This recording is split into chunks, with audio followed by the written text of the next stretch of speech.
I'm Pete Wright. And I'm Andy Nelson. Welcome to the next reel. When the movie ends, our conversation begins. Ju-on, the curse, is over. Once you encounter it, it will never let you go. Okay, that's good, right? Yeah, that's good. That's good. Yeah. Okay. So we're talking about this movie because it's your series, and it's a big fat welcome to a new series in this season. That's right. Yeah, I wanted to, since it's 2025, I thought it'd be fun to look at the past 100 years of films. And so last week we did Ballerina, which was a 2025 film. Mm-hmm. This week we kick off our series starting with Ju-on, because the first Ju-on feature length film that came out on video, just to clarify, came out in the year 2000. And so so this is our Silver Screams 25 years of Ju-on. And we'll be we're only looking at 4 of them. I know there are like 15 films. And a show? I didn't even know there was a show, for crying out loud. Manga. There's so much stuff with this franchise. It's crazy. But we're going to be specifically talking about the very, very first feature-ish length film. It's only like 70 minutes. But Takashi Shimizu released it in the year 2000, the same year as the second film, Ju-on the Curse. And then we'll just wait till we talk about that one. You think that one's? You think this one's short? That'll be an interesting conversation. Then we'll do The Grudge and The Grudge 2, and then we'll save room for the other ones down the road. But for this start of this series, these first 4 should be an interesting jump into the franchise. And had you seen any of these films, including the American remakes, before we started this? The one I remember, the only thing I remember, and only in splashes of imagery, is the Sarah Michelle Gellar one. Yeah. Right. That was the first remake of The Grudge, right? That was the American remake of The Grudge. Okay. Which had 2 sequels, I believe. And actually the first film, I think, also was directed by Takashi Shimizu, if memory serves. I think you're right. So I don't remember it very well, especially I feel like all the imagery is getting all mixed up, Andy. There's kids crawling. There's kids crawling upside down. Oh, my goodness. Kids wearing a lot of eyeliner. Hands coming up through hair while you're taking a shower. Image. That's a tough one to let go of. Not going to lie. So why this one? Was it just its epicness in the J-horror universe? I think so. I mean, I had a few options. Final Destination was another option for a horror series from the year 2000. But, and I mean, with a recent movie having just come out, there's certainly room to have a conversation about that. This one, I think I just wanted to do something different and jumping into J-horror and tackling this, which has really kind of just grown in such epic size, I think, is the reason that I went with this. I think it's an interesting one because it does tackle some interesting elements with technology. We have the ghosts using phones, calling people on phones. And so I think it's an interesting element to look at as far as what was going on in the world of J-horror, Japanese horror, at this particular point in time, and what Shimizu chose to take on with this particular story about a curse that is very much it's about anger, and it doesn't let go very easily. In fact, it starts the film with this text: a curse born, Ju-on, a curse born when a person dies in a powerful rage. It gathers where the dead person lived and becomes a stain. Anyone who touches it dies, and a new curse is born. So things are already going great. Mm-hmm. So where do you want to start? Should we start with initial thoughts? Let's get a sense as to what you thought of this one. Well, I think the movie is good. I enjoyed my time with it. I struggle with being able to say definitively if I enjoyed it because of the story itself, because of the performances, because of the structure, which is crazy pants, or because of just the technical achievement, being able to inspire thrilling, sort of horrific images with the technology that they had at the time, right? Through cutting and lighting and being able to actually do that and appear super authentic and scary. Like I think all of those things are going for this movie. It may be the final result may be less than the sum of its parts, but not that much less. Like I can see very clearly why this movie spawned a franchise as it did. There are some very haunting things going on in here, and the moment I finished it, I wanted to just continue watching these movies. I wanted to see where it could possibly go from here. So those are my initial thoughts. Great experience, solid movie, antique by today's horror standards, and I'm excited to see what's next. I mean, antique, but at the same time, I think it doesn't feel old fashioned. It just feels restrained. And I mean, obviously restrained by budget. That was a big element that they had to deal with. Significant restraint. But at the same time, I think that Shimizu built something that really carried the just a growing sense of dread about this house. Like it always was uncomfortable. Like, and that was something I was impressed with, especially on such a low budget. You know, I mean, I think it helps with kind of the restrained shooting style, a lot of still shots, not a lot of movement in camera. And I also really think that it helped with breaking up the story into this kind of six little stories about this particular house that we're following. And it's not in chronological order. So we're getting kind of jumping back and forth in time with it. And I also think that there's some potential connection to the short films that also are very short, right? Like 3.5 minute short films that came out before this.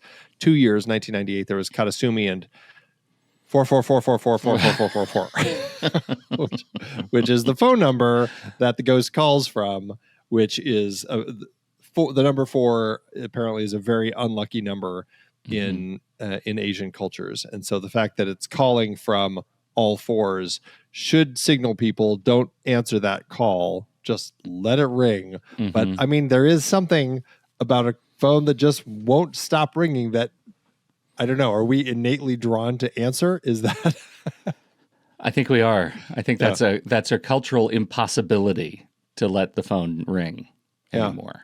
But anyway, I liked it. I think I so liked much it of quite that, a bit. Yeah. Like so much of that, and one of the things that I really like about what the movie is doing is it's saying, hey, look at these old belief systems that modernity no longer sort of understands or has internalized. We're going to make that scary again. Like they should have not answered the phone, right? They should have not done so many of the things that they do, go in the house, go into the room. Like there were red flags, and they ignored the red flags and became cursed irreparably. Well, and this is an interesting, there's an interesting sense to this story also in the way that the ghosts don't feel restrained to the house, even though, I mean, I don't know, based on what I read earlier, like they were killed in the house, they've become a stain, don't touch that stain or you're going to get killed too. But the ghosts can move around.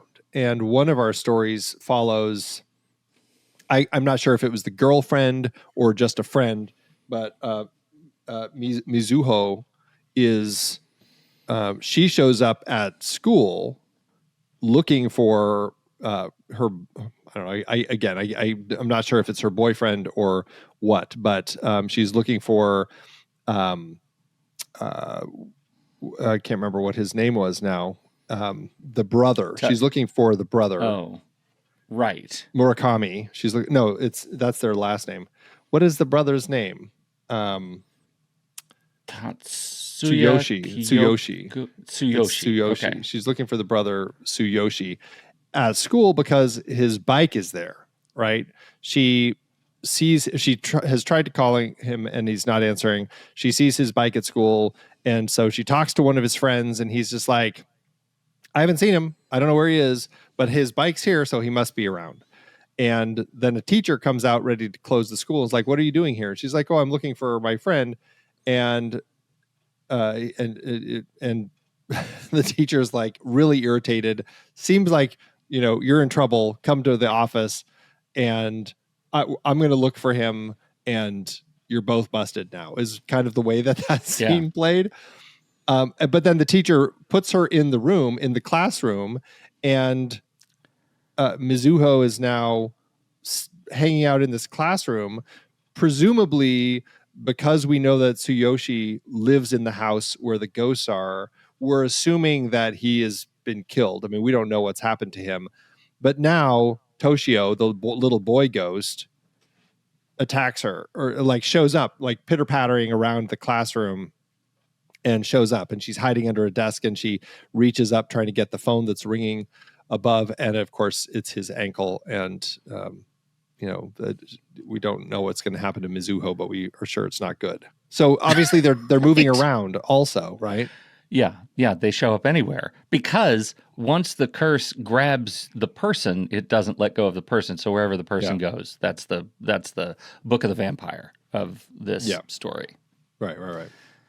So, I mean, I feel like we should talk about the story. Yeah. And maybe you want to do it means chronologically, by character, by...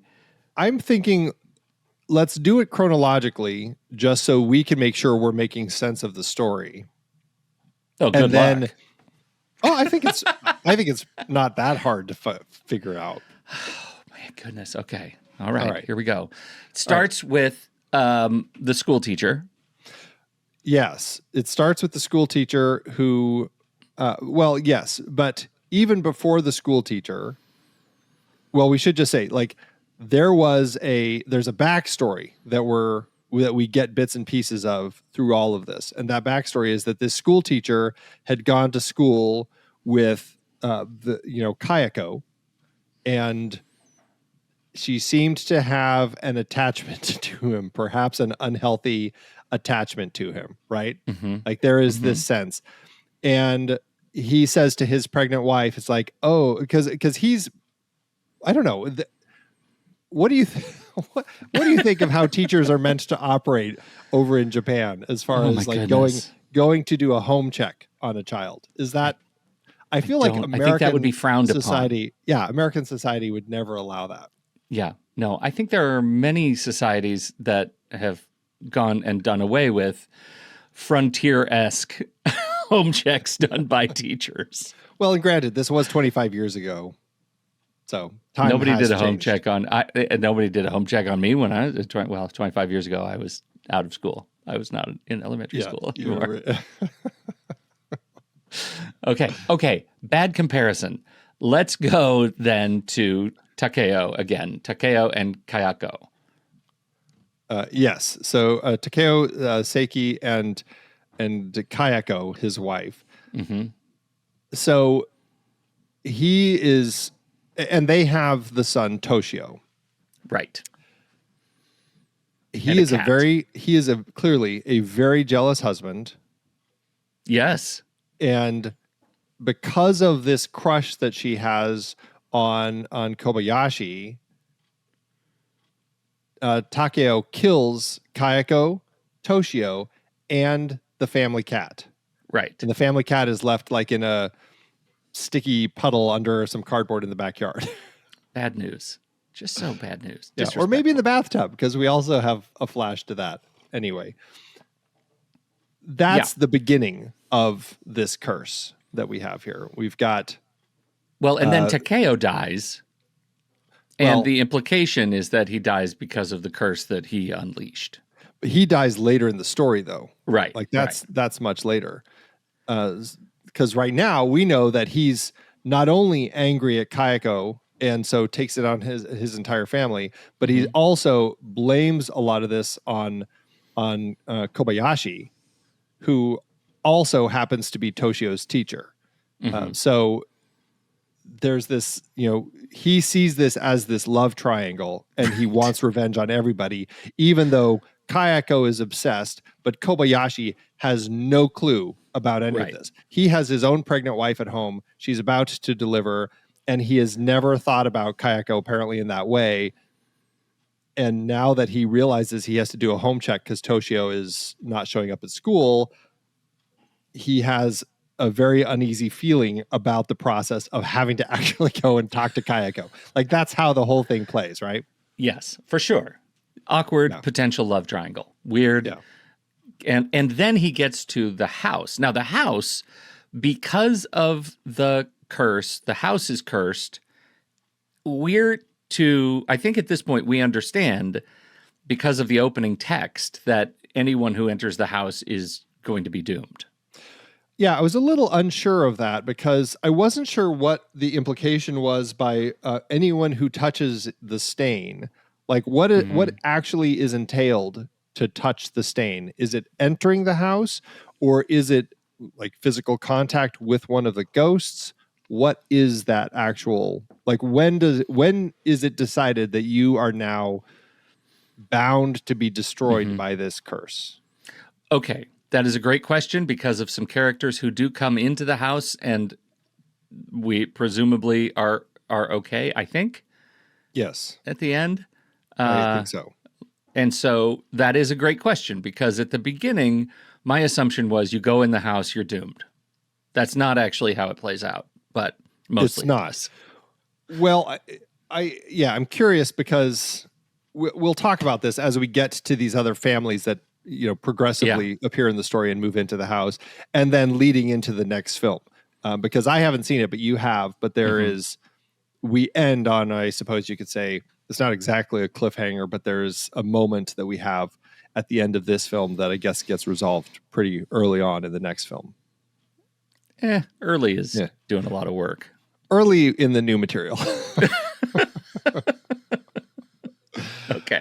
All right. So we have Kobayashi who goes over to the house to figure out what's going on with Toshio. He finds what he thinks is like some sort of like dead thing in the backyard under the cardboard.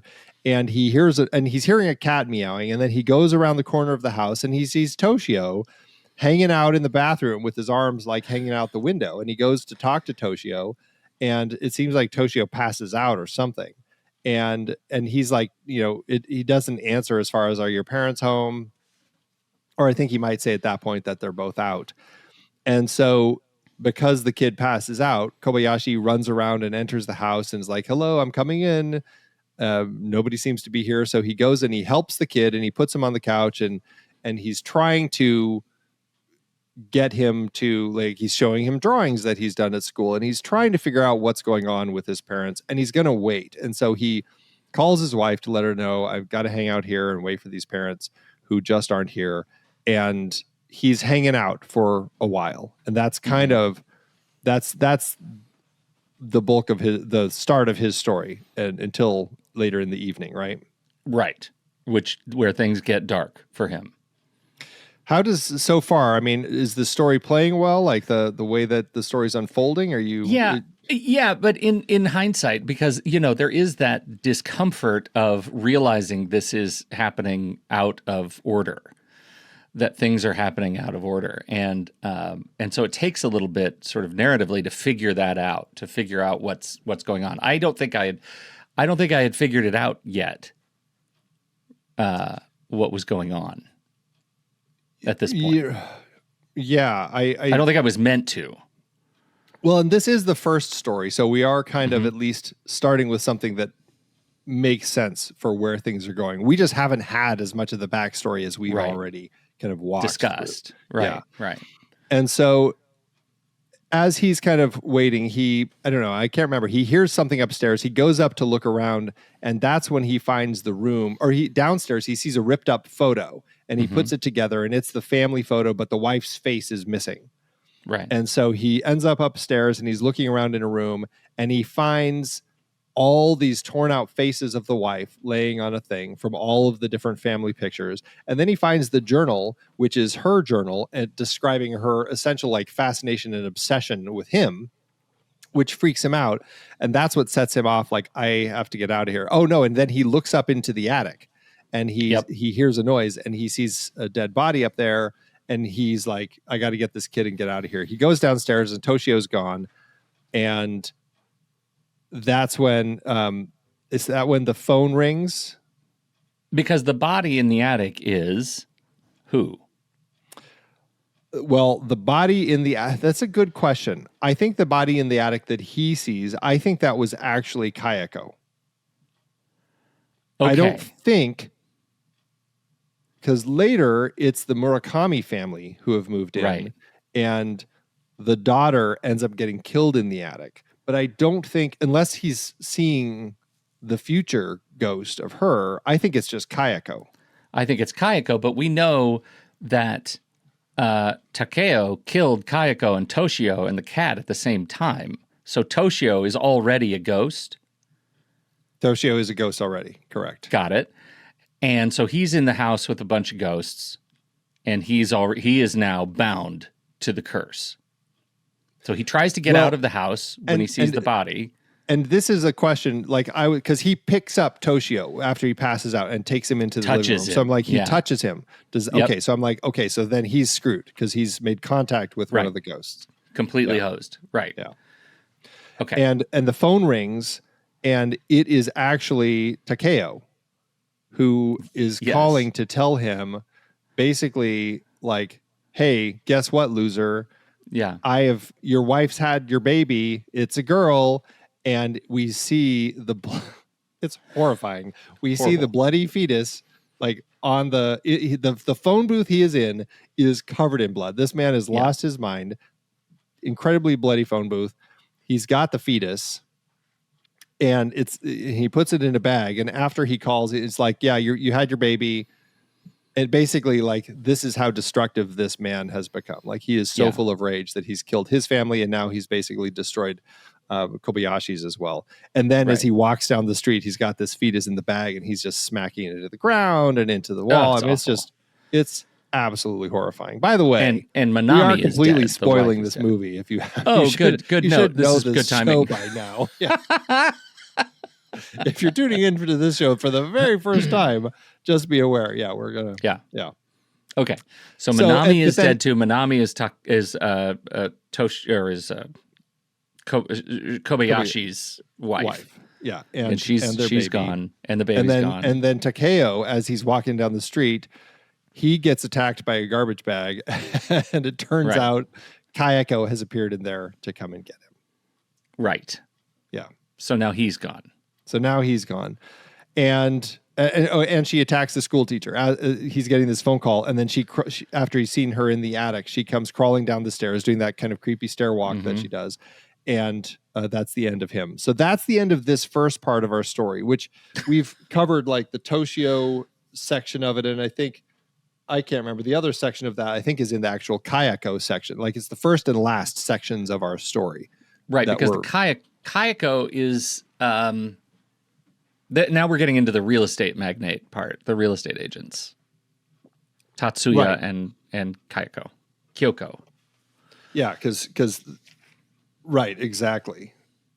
Right. So now, before we get into them though, because isn't the next section is the Murakami family? That's the next family that moves in before the real estate family. Good point. Okay. All right. So at some point, this house has been dealt with and cleaned out, and now the Murakami family is living there. There's Kana, her tutor Yuki are there. Her mom says hello to them and then walks out, and her brother Tsuyoshi. So we've got those 4 people in this house, and guess what? They start seeing some weirdo stuff too. Right, exactly. So this is the section. We start with the 2 girls doing the tutoring in the girls' room. And this is where I felt like, wow, the writing has gone downhill suddenly. The performances have drastically dropped. Everything about this second story, filmically, really took a turn, and I was like, "Oof, we just entered rough territory." And I don't know if it was the girls or what, but like their dialogue about boyfriends and stuff like that, like I was like, "This is going to be rough. This is going to be rough." Did How it did ever this? resolve for you after this? It The does, spirit of because we roughness. luckily we get out of the them talking about boyfriends and all of that, Right. and instead we focus on.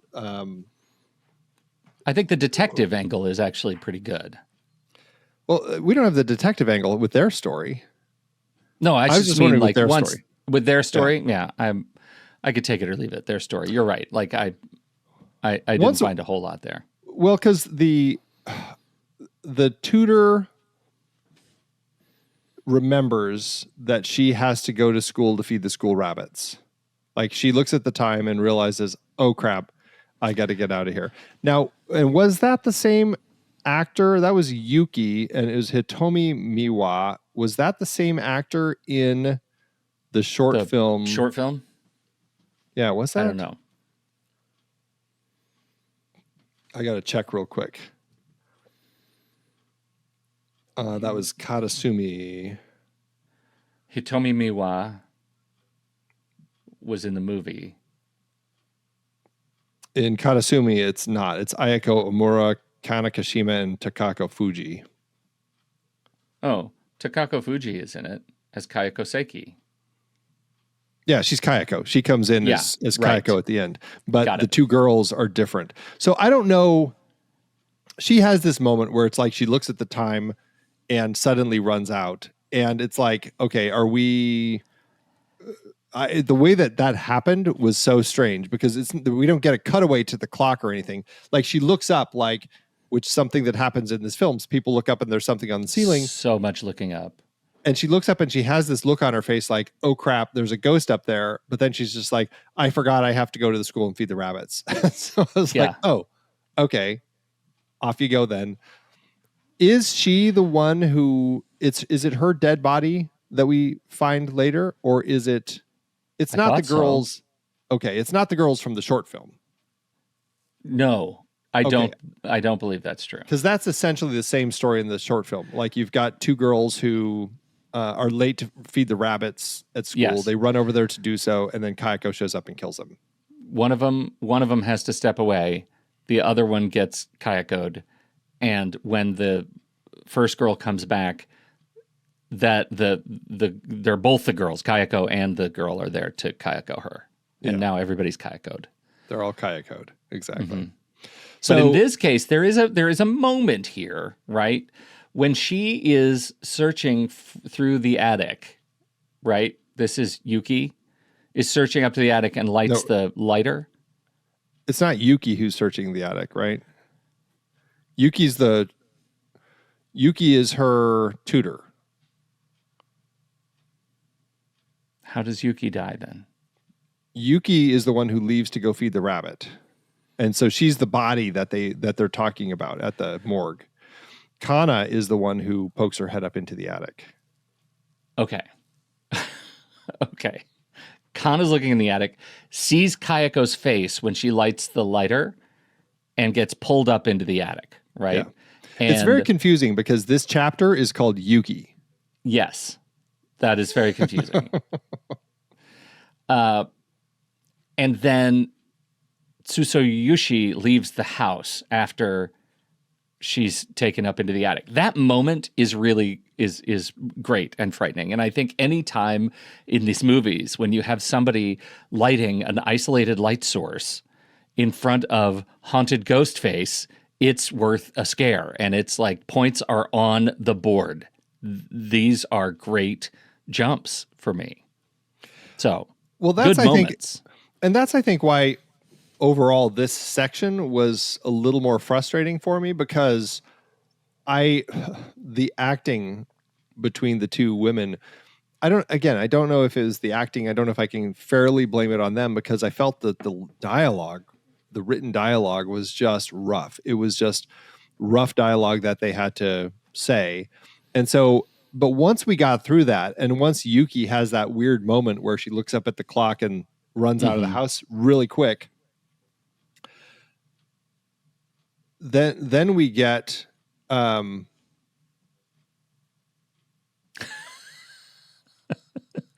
Pray tell, what do we get? no, I don't know. I'm getting very confused because as I'm looking at this, I'm realizing that this is Yuki's house and Kana is the student. Okay, see, this is where I got confused. So Yuki, okay, so Yuki is sister with. So the daughter is Kana, Yuki is the tutor, and mother is Noriko, who tells the girls that she's leaving for a while. I guess right? I guess the reason that I was confused is because Kana runs out of the house to go check on the rabbits and leaves the tutor in her house. I think that's why I was thinking it was her house. So that was a little weird. It's like, right, you stay here in my house. I have to go to school and feed the rabbits. Yeah, that's a good point. That's fair. That's why I think I was confused about that. So there was there was a little bit of awkwardness as far as like who actually lives here. Cause I don't know. It's weird to just leave. I mean, they're obviously somewhat friendly as well, but still just leave them in your house while you go off to get some errands done. Right.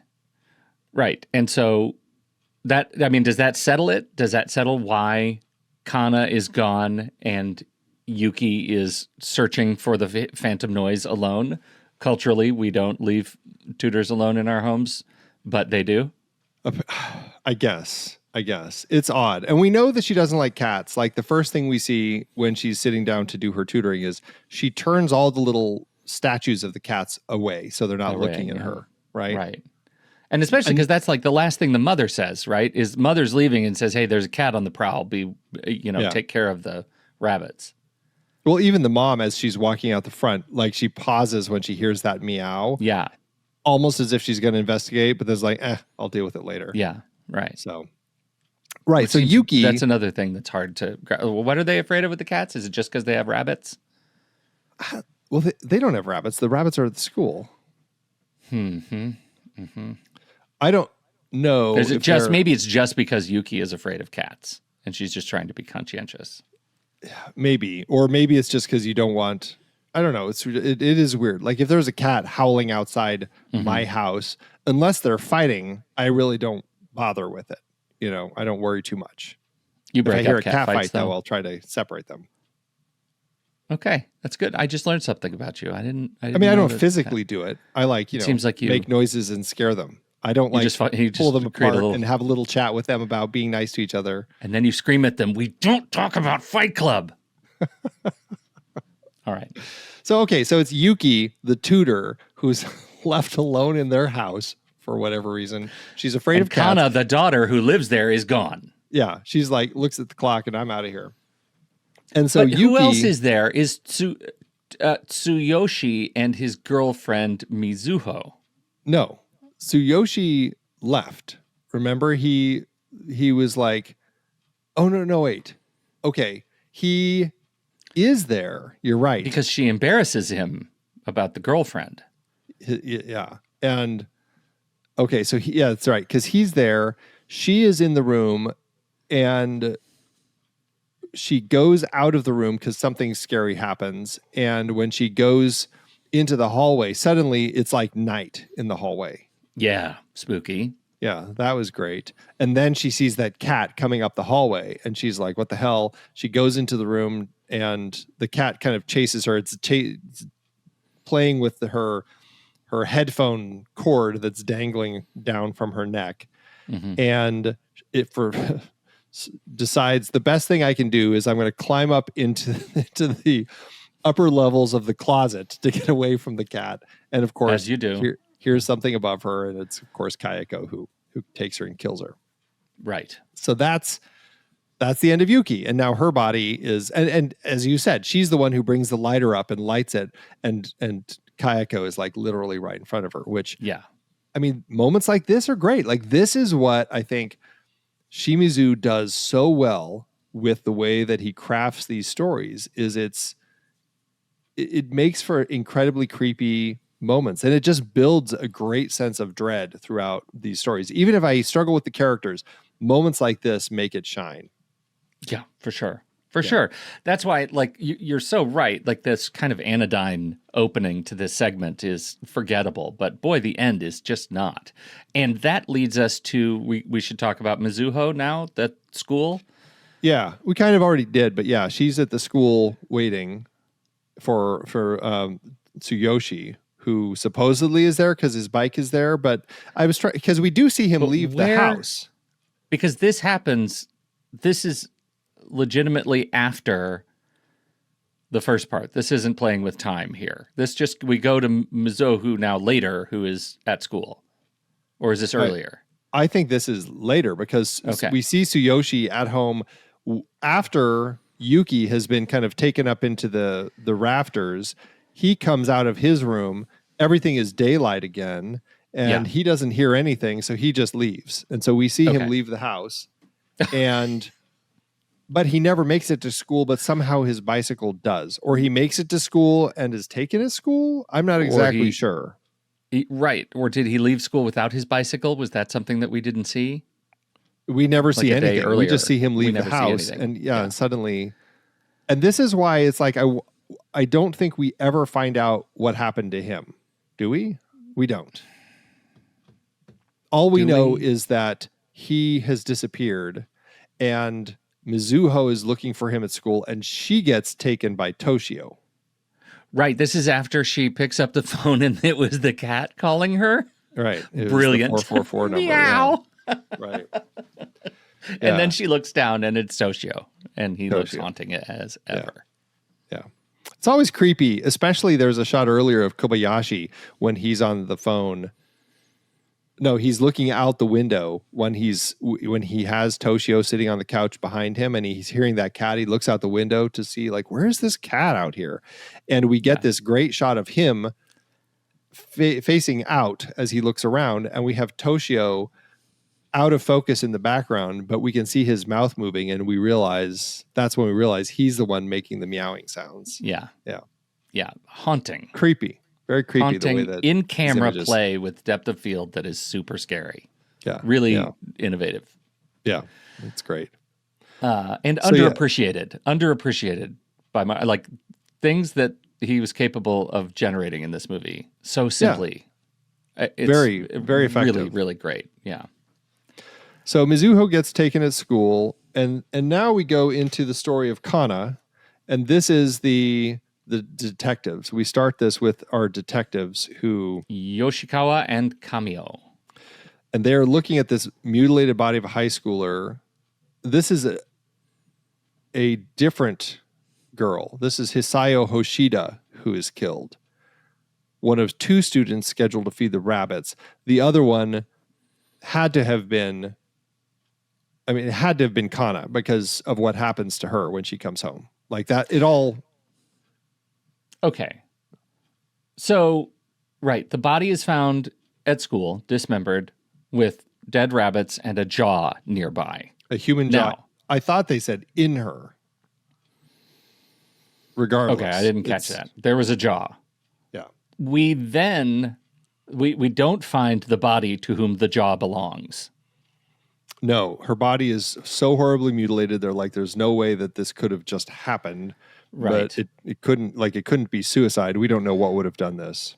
Now, the cadet comes in at that point and says, hey, a witness had seen two girls, Hisayo and Kana, come to feed the rabbits. And we're now sure that those are not the girls in Kitsuyama. Wait, was that the name of the short film? In the short film?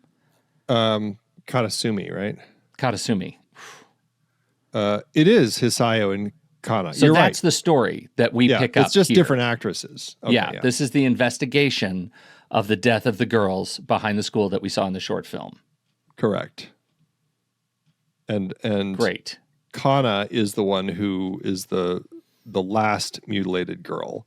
And it was Kana's jaw. Kana's the first mutilated girl. Hisayo finds her. So Kana is the one who's laying in the debris. And it's helpful to go watch these short films. They are on YouTube. They're very short. Like you can, and they're in one video file. We'll put a Yeah. link in the show notes. So you can just watch these back to back. It just gives you kind of a setup for these stories. But Katasumi gives you kind of this particular story of how Hisayo and Kana got killed as they were caring for the rabbits. Right. And we do see Kana missing the jaw later with the face. Well, pulled right. off. Because after the detectives chat a little bit, we see mom come home. So Noriko comes home and she's calling out the kids. No one seems to be home. And she like a phone, somebody calls. Actually, I think this might be one of those things like, where does this take place in the line? Because she gets a phone call, and I think it's Mizuho who she's talking to, because she's saying like, oh, he's not here. She's calling for him. Yeah, I don't think he's here. Yeah. Because she's looking for what's his name? Tsuyoshi. Yeah. Yeah. And I think that so I think that the stories are kind of happening simultaneously, because we have, and then somebody comes in and we see behind mom, who's not looking, whoever it is who makes it into the house is definitely covered in blood. They're not looking good. For sure. And they start shuffling up the stairs. Mom hears them, puts the phone down, and goes she notices the blood trail on the floor and follows them up. And sure enough, it is her daughter Kana who has come home, and Kana is missing a jaw and comes for mom. And that's the end of mom.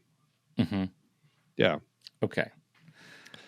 That takes us back to Kayako? Kyoko, yeah. Back Kayako, at the right. Kobayashi and at the Seiki house. Now we're years before. Right? Well, we have the Kayako story, and then we go to Kyoko, and that's what you're talking about. Because the Kayako story finished kind of the whole thing. That's where we see the final story of the teacher and the husband, and the resolution of destroying the fetus and everything. Right. That's right. And then we go to Kyoko, and this is jumping forward to the point where the Murakami family, they're all dead, and the house has been, the police have done their investigation, left everything there, and this eager realtor, Tatsuya, has purchased the house for cheap, thinking that he'll be able to turn it over in some way. And this is a really interesting story, because he brings his sister Kyoko to look at the house, and because she has some sense of spiritualism, like she can connect to ghosts and stuff like that, and wants to get her read on the house, and if there's a way that he can potentially get rid of whatever evil energies are there so that he can more easily sell it. And that's where, and you can get a sense, like as soon as they show up at the house, like she's already hesitant to walk through the gate. And I thought that was like, this story I thought was really interesting and a great way to end this film.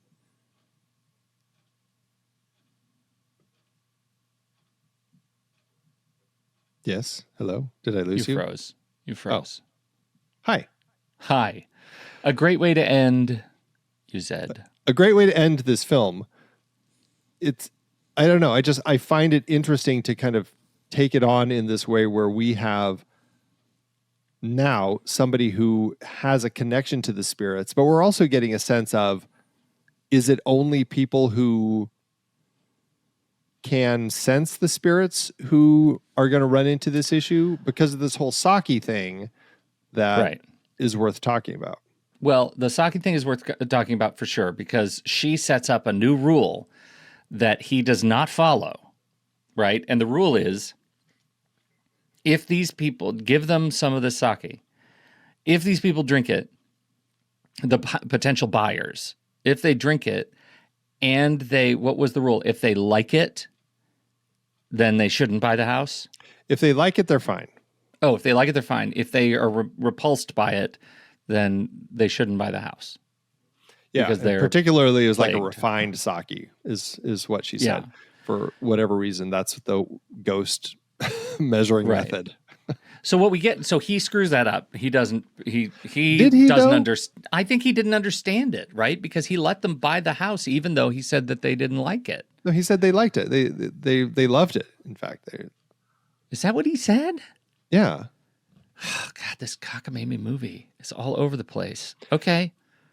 Yeah. So I think, and because so basically what happens is she's freaked out by the house, very uncomfortable. She quickly tells him to bring some refined sake. It has to be refined. She takes a gulp, can barely contain herself. And so she goes and she spits it out the window and she says, leave this in the room, I guess to soak in the energies. I'm not exactly sure. And if they spit it out, don't buy it. If they're fine, then they don't have enough of a connection to the spirit world.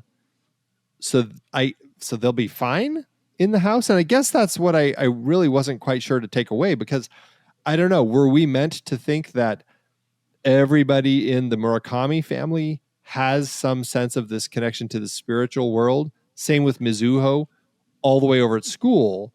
Like, are they all spiritually connected so that they will see these ghosts and get killed by them? Well, I Because think so. Yeah, I think so, because this is where, because the rules change around the curse. It is no longer, at some point, it's no longer confined by space or time. It moves. Yeah, it moves right, through right. phone calls and relationships and physical contact, obviously, but everyone is equally doomed, I think, regardless of intention. That's the idea that I get from the end of this movie. And Yoshimi is then possessed by Kayako at the very end, right? You see her turn outside outside the through the screen door. That's interesting. I didn't take it that way. So what happens is she calls her brother, or he calls her, says, "Yeah, I sold the place." And she's like, "You're supposed to tell me." He's like, "It's fine. I gave them the sake and they were fine. Nobody had any issues." And so I guess I didn't remember hearing him say it was a couple that he sold it to. I just thought he said he sold it. And she decides, his sister, Kayako, decides, I'm just going to walk past the house and just see what I see. And we Yeah. do see her go by, and we see the husband just kind of like casually leaving, and he looks like he hasn't seen a ghost. Everything seems hunky-dory with him. Maybe what her brother did is only give the husband sake. I don't know. Anyway, she comes up to the house and she sees Kayako in the window. And I thought she was just seeing the ghost of Kayako. I didn't think she was seeing the wife actually possessed by Kayako. And as I see that now written in the Wikipedia, that's exactly what it says. But I guess I was that clear? I think it was clear. You knew it was the clear. wife, Yeah. and she was possessed by Kayako. Yeah. Because that's when what's her name, Kayako looks at her. I mean, she's giving fear, right? She turns around and is terrified. And I read that as she's terrified because she knows that this woman that is possessed. And let's not forget, one of the things we didn't talk about is that in that call, when the brother says, "Hey, I need you to go check out my son. He's doing weird stuff now," right? Right. Yeah. So it is moved into the real estate team. Yeah. Well, The curse. and that's interesting because maybe Kayako thought this sake thing would protect people from it, but the reality is, there's no protection from this curse. Like, once there's this stain here, it's just going to bring everybody down. And if you make the mistake of even in the remotest way of interacting with the house or somebody from it, you're just going to get killed. It's the end of it. Yeah. Yeah. I don't know how the mailman is able to keep delivering mail. He just throws mail at the house from the street. This is one of the things that I think works really well for the movie. And you should sort of see now how it takes off, because it is this is such a cyclical story, right? There is a fight with the curse wins, the house is clean, new people move in. There's a fight with the curse wins, the house is clean, new people move in, and that's kind of it's a fun way that these movies in general work. This movie is kind of I don't know. You've done all the J horror stuff. But this movie feels like a seed for others yet to come. Well, in terms of modern cyclical ghost stories. Yeah, and I think there's an element to just the nature of a curse that just keeps going, right? And I think that's something that it seemed like an interesting element that this Japanese horror film kind of tackled that. Because normally when we see ghost stories, it's like somebody finds out their place is haunted, the ghost seems threatening, then they find out the ghost just really wants them to do something and to help them find resolution for whatever had happened to them. The person figures it out, the ghost is resolved, and the guilty party is actually either killed by the ghost or put in jail or something like that. Like, that seems to be a typical ghost story pattern. This chooses to break that by saying this ghost is never going to be satisfied, and it's going to spread, and just anyone who comes in contact with it will die tough. And that's an interesting new angle that we have on this ghost story. Well, and the fact that as you're watching it, because of the nonlinear aspect of the film, you're watching it, and the moment you think you're starting to piece something together, another branch of the story ends horribly, right? And that recursive structure is really important to this movie. That there's no start, there's no end, there's no escape, there's no closure. It's just horrible dread across the long arc of time. Right. And it will be interesting to kind of continue this franchise. I'll be curious to keep watching and explore where do they really go with this franchise as it continues. Because like I said, there are a lot of these movies. And so I'm curious how in depth does this curse go? Is it always Kayako and Toshio? Do they somehow in turn integrate some of these other ones? Because like you said, it was Kana who appears as a ghost to her friend, right? When we see Hisayo come back, this is going back to the short film, right? Her friend is there as a ghost and turns and looks at her and everything before Kayako comes in and kills her. So it does make me wonder, are these other people somehow now, are their spirits also connected to this curse, and they're also somehow tied in and part of the stain? Hey, sidebar. This movie came out, I think, pretty quickly after the Japanese Ring, right? After Ringu? Ringu was, I believe, 2 years earlier. So I haven't seen that. I haven't seen Ringu.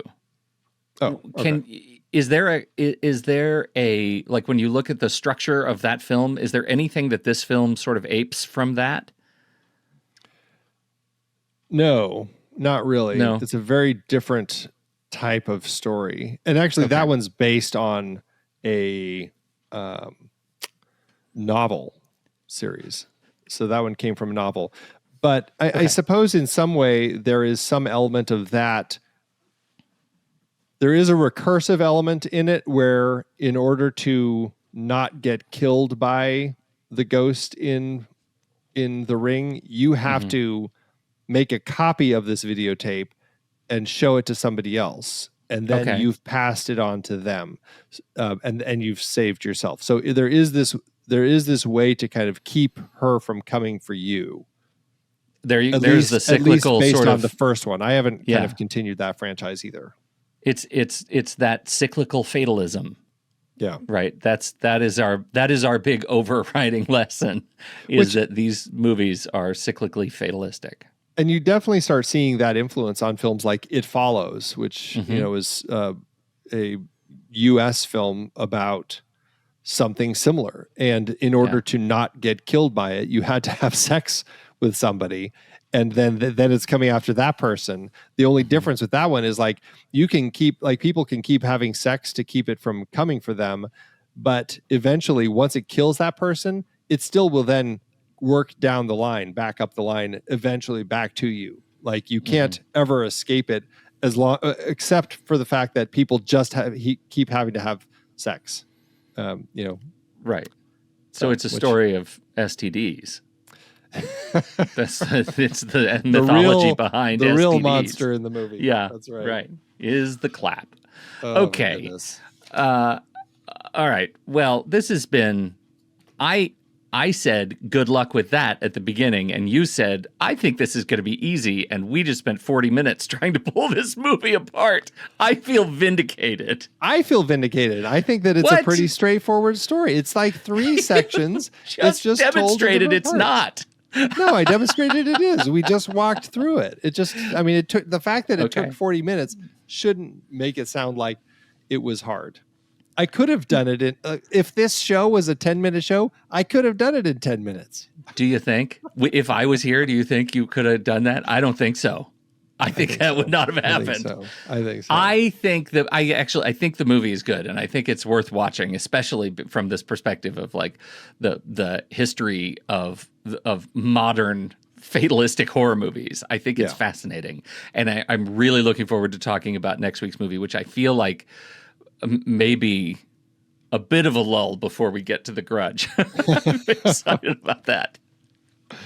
Yeah, we shall see. See. I'm glad we're doing this series. This was a fun one. And all right, that's it. So we'll be right back. But first, our credits. The Next Reel is a production of True Story FM. Engineering by Andy Nelson. Music by Kyle Preston, Evgeny Bardyusha, The Bows, Oriel Novella, and Eli Catlin. Andy usually finds all the stats for the awards and numbers at the-numbers.com, boxofficemojo.com, imdb.com, and wikipedia.org. Find the show at truestory.fm, and if your podcast app allows ratings and reviews, please consider doing that for our show. Okay. This is me, right? Me or you? It's you. Me with Letterboxd, correct? Yeah. All right, hold on.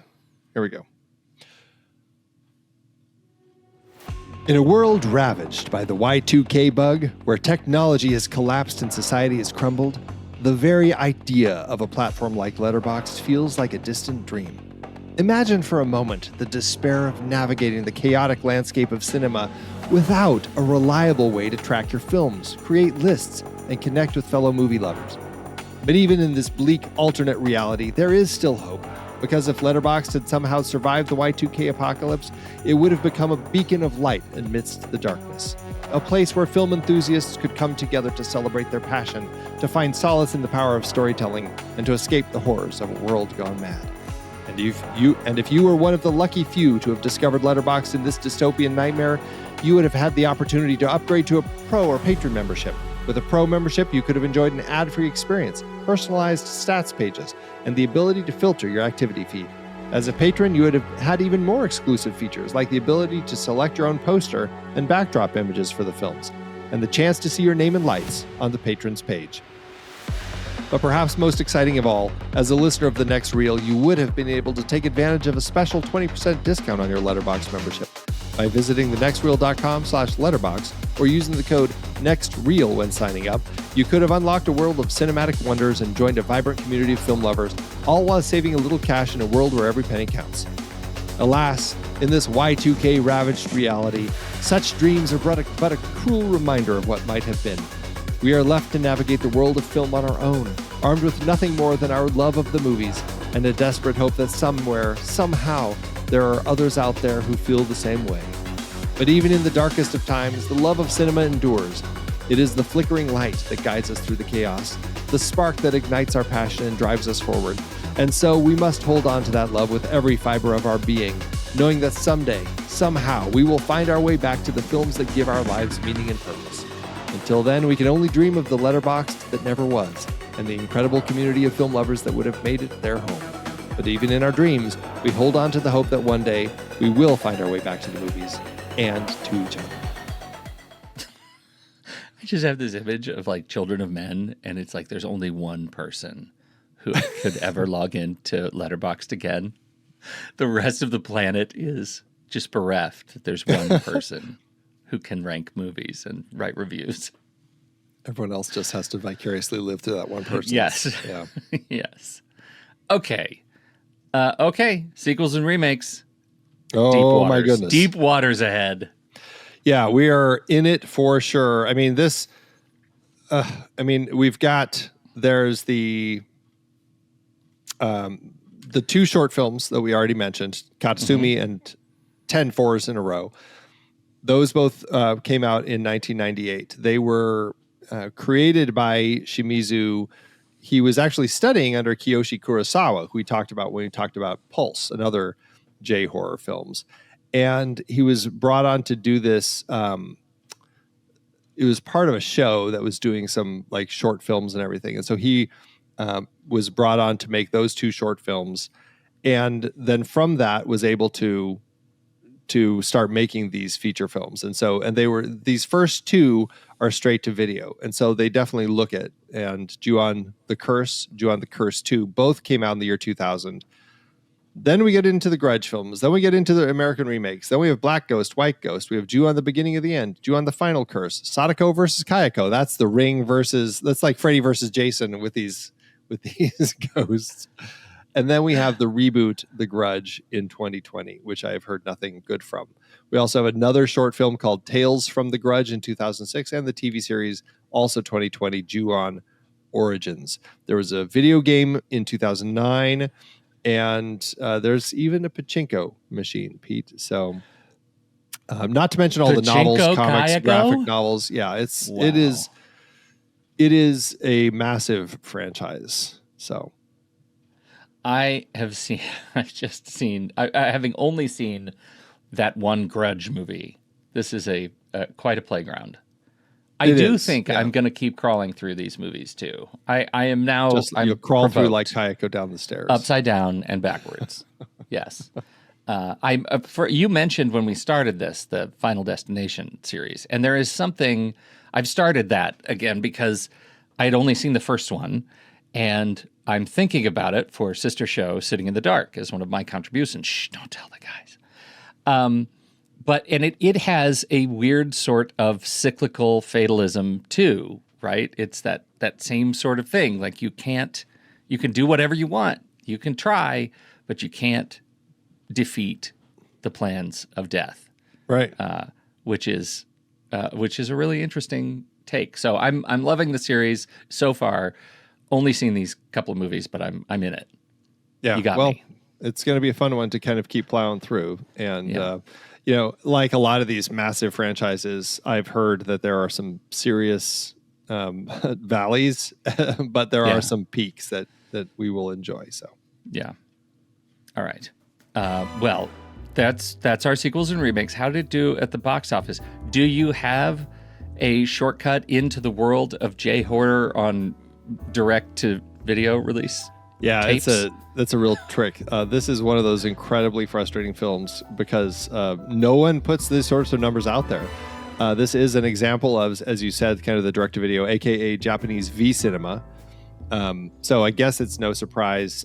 What I did find was this: the movie was released on home video February 11th, 2000, and then AllMovie said it was, quote, a surprisingly effective low-budget horror video from Japan, end quote. So I guess all we can take from that is that it was, in fact, low budget. So that's it. Okay. I feel like anybody could have said that. I didn't need to pull a quote from all movie, is what you're saying? Right. No. I feel like you could just say that, too. Andy Nelson said, it's surprisingly effective low-budget horror video from Japan. We're all fine. All right. Well, I'm, again, glad we're in it. Can't wait for next week. It's going to be fun. It will be fun for sure. All right, we'll be right back for our ratings, but first, here's the trailer for next week's movie, Ju-on the Curse 2. You'd be forgiven if you thought you'd seen some of this before.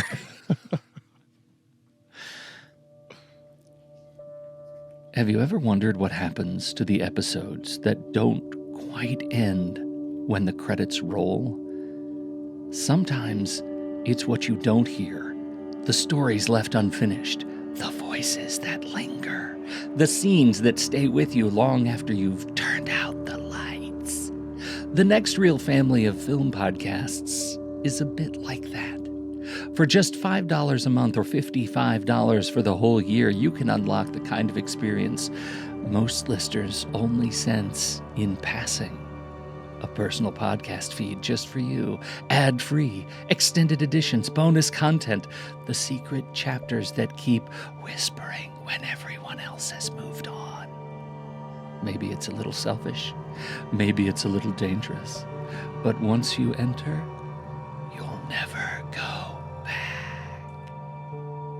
Your support keeps the lights on, so we can keep telling these stories, even the ones that haunt us. Ready to cross that threshold? Become a member at truestory.fm/join. And just remember, once you hear what you've been missing, you may never listen the same way again.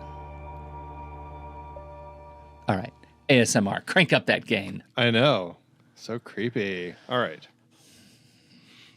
Letterboxd, Andy. It's Letterboxd time. Letterboxd.com/The Next Reel. That's where you can find our HQ page.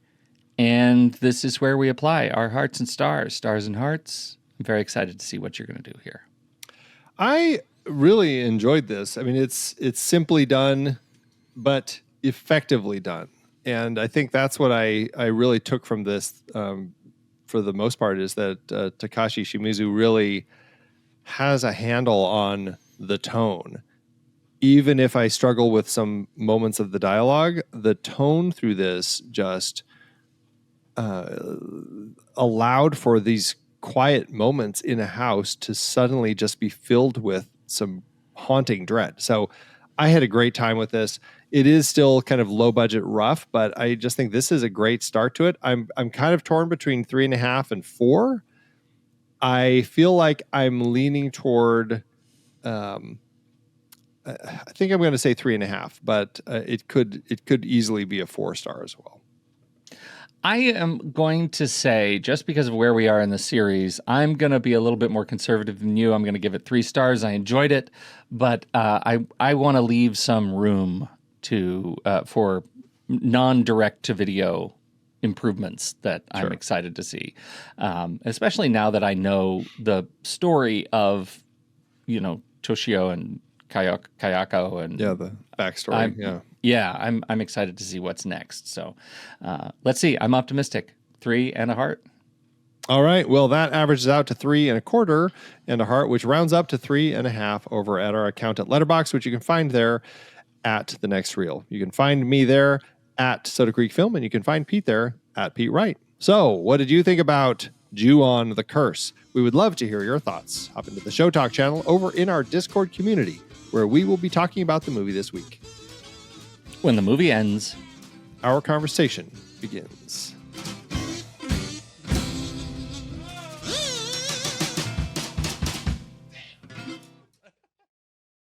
Letterboxd, give it, Andrew. As Letterboxd always doeth. Okay, I'd like to enter the fray here with a review that comes. It's been a long time since we've done one of these, but a review with no punctuation. Oh, braver man than I. Go for it. This is a Margaret Atwood-esque review. Here we go from Nathaxany. Goodbye, heart. 5 stars and a heart.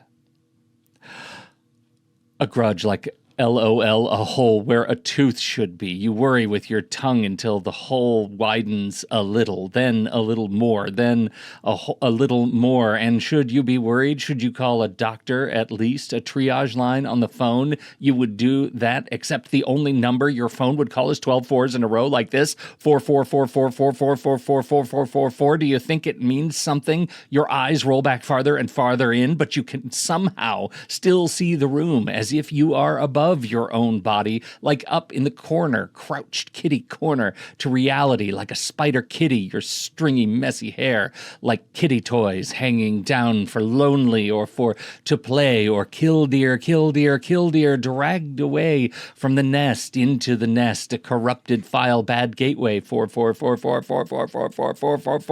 murmur, an arrhythmia like rotten ice held over into the late spring or early summer, its rottenness grown florid, where insects start to buzz and spill upright around and through it like it was going to open and something was going to come out, an eye, a hand, scattering of fingernails, that tooth. Where did that tooth come from? Whose crime scene does this tooth belong to? It is like a hole just opened up, like a buttonhole without a button, a terrible feeling like something pushing through that can't be stopped, even though you are going to be sick. And there it is, what you were looking for. It found you somehow inside of you. That is also a house that you have never been in so many times. A curse in the shape of a woman that walks or almost walks, or, close enough. Whatever this is, dragging myself down from the spider leg crawl space, curled up in death, like a sleeping cat purring in dreams when it catches something. Its legs move, but what if when Kitty dreams it is catching something, it is really catching something, but doesn't know because it is dreaming and forgets it is not awake? It's funny. See, why are you not laughing? I am laughing. This is what my laughter sounds like a rasping purring that gets so loud it vibrates holes in this reality that got left out, forgotten until, like a photograph with cutout faces, one of those faces could be yours. It could look like my face now. Look, my face looks now. Do you want to see? Where are you going? I love you. I love you. I love you. It is funny. It is funny. Joke we are sharing. Ha ha. Ha ha. Ha ha. Wow. Kudos to you for taking that on. Exhausting. That is an exhausting review, but I think I get it. Yeah, no, it definitely speaks to kind of like the mood and there's the whole vibe with this, right? Yeah, that's pretty much it. It is a nailed creepy it one. Point by point. Well, I just have this simple one. It's 4.5 and a heart by Gabs, who says, if someone meowed at me, I'd do the same. Yeah. Okay. Very good. In contrast, very simple. remarkably simple. Yes, indeed. Thanks, Letterboxd.